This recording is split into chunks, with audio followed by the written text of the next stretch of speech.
Let's get reaction then to these stage 6 blackouts and also this potential electricity price hike that is on the cards. Roger Lilley always taking time to join us. Roger, hello to you as an energy expert. 32%, this sounds a bit steep. Is it necessary, and do you think it's going to happen? Good morning. Good morning, Gareth. Thank you for inviting me to your show this morning. Gareth, look, a tariff increase is definitely on the cards. Last year we were given a 15% increase. This year we can expect something similar. You see, the problem is that a large portion of Eskom's income goes to servicing its debt of almost 400 billion rand. In fact, 70 billion rand every year is sliced off the top and goes straight to pay off this great big debt.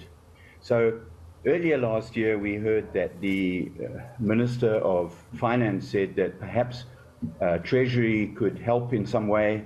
We're not sure if they will take all or part of Eskom's debt off Eskom's balance sheet, but certainly it would make a big difference. If, for example, Treasury were to do that, then given that Eskom last year generated revenue of 246 billion rand and claims that it needs 351 this year, if we deduct the 70 billion, which is paid to service the debt, then we only at 280 billion, which is 13% up year on year. Sure. So these sort of calculations give me the feel that we're going to be somewhere between 15 and 20% tariff increase, I think. And the saddest part is I don't think many people would have realized that whatever the increase might be, how much of that, Roger, is actually just going to servicing debt. We haven't even tried to deal with the maintenance issues or the staffing issues at Eskom either. I do want to ask as well, I'm not sure what your crystal ball is looking like this morning, not sure if you have any power for it. Stage 6 now, could this get worse, do you think?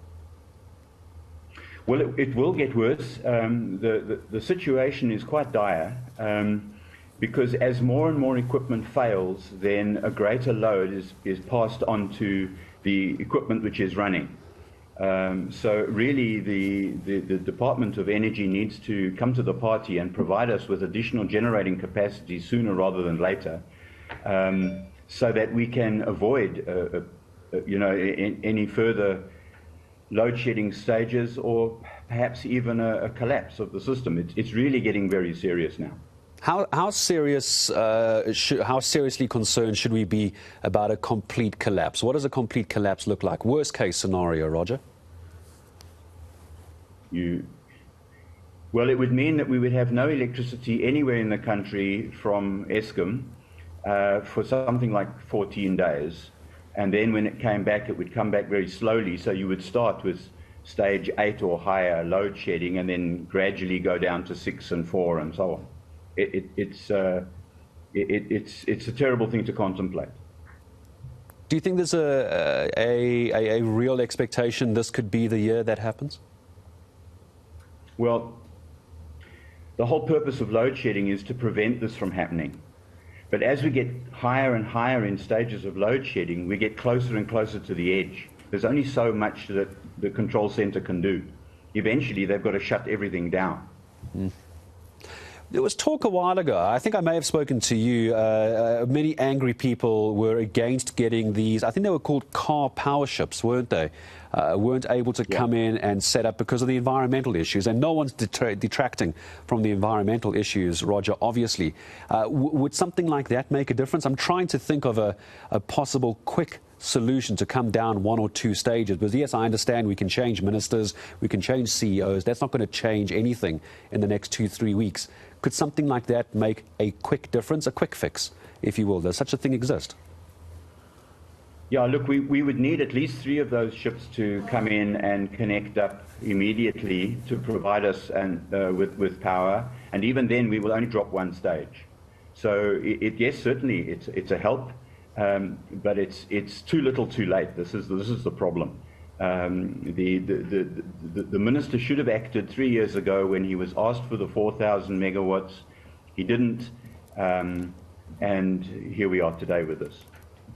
I know we spoke about a complete collapse of the grid as a possibility. Hopefully it never happens. We're in stage 6 at the moment, Roger. Last question to you. Do you think we could go to 7 or 8, for example, in the next week or two? I hope not.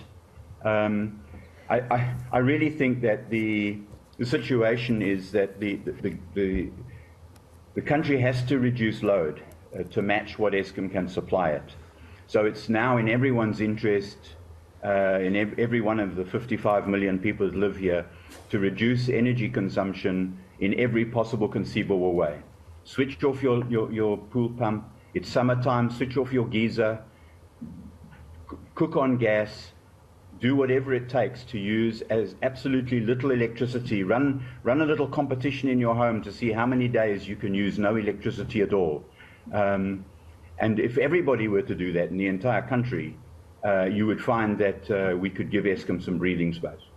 It's a devastating scenario when you think that even if you do have power, you have to try and use as little of it as possible, almost as though you are in a blackout, and then you actually go into a blackout as well. It's really a terrible situation. But Roger Lilley, thank you for just giving us the context as well about what this possible tariff increase means and where that money is going to go. Not all of it's going to go to infrastructure. Most of it's going to go to paying Eskom debt.